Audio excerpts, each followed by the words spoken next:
Dans cette coupe, il y a du vin et des polyphénols.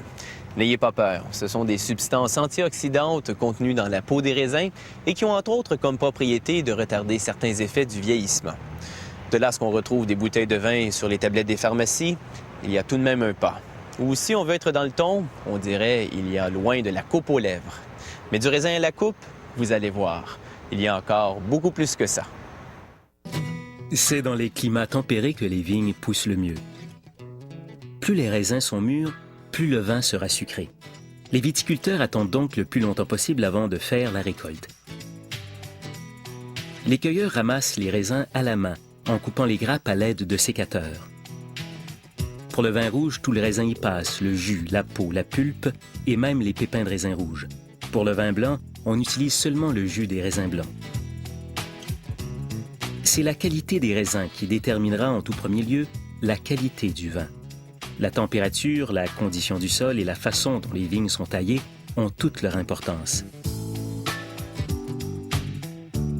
Tout commence par un petit tour dans la pompe à raisin.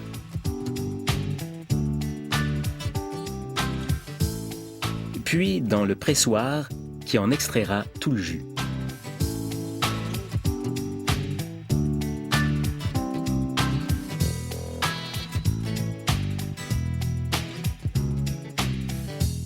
Des champignons microscopiques appelés levures se tapent ensuite la majeure partie du travail, transformant en alcool le sucre contenu dans le jus du raisin.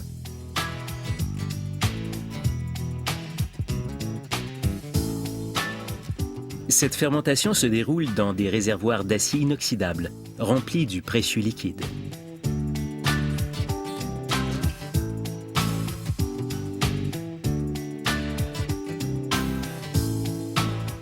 Les fabricants de vin font constamment des expériences sur la fermentation pour améliorer la qualité de leurs produits. Ils mélangent des échantillons de jus de raisin avec différentes sortes de levures. Ils hydratent la levure avec un peu de jus de raisin, puis versent le mélange dans l'échantillon de jus, laissant les microbes décider du résultat final qu'ils notent scrupuleusement.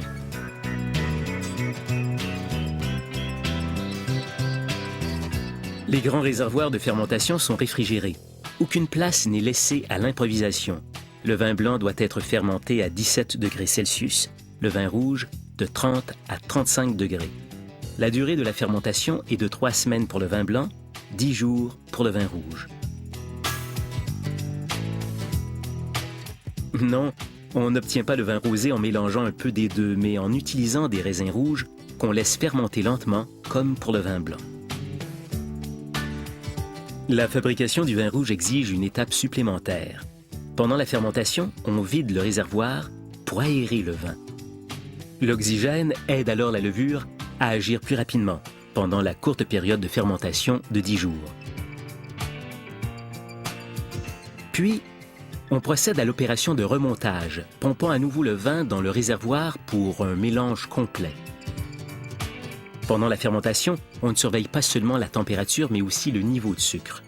À mesure que le jus devient du vin, celui-ci diminue, tandis que le niveau d'alcool augmente.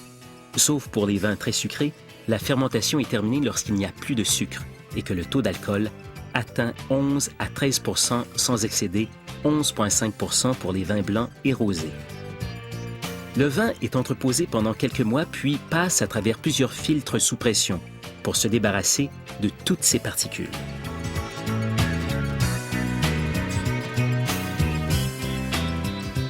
Dernière halte avant d'aller faire sourire vos papilles gustatives, la bouteille. Les petits établissements vinicoles utilisent des systèmes semi-automatisés comme celui-ci. Il faut à tout prix éviter l'entrée d'air, car l'oxygène rend le vin sûr.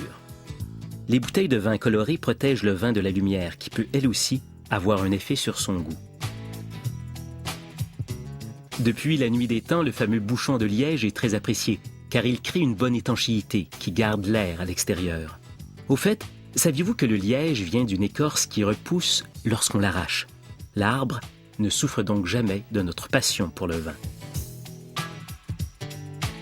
À l'intérieur de la bouteille, certains vins deviennent encore meilleurs à mesure qu'ils vieillissent, car de subtils changements organiques s'y poursuivent.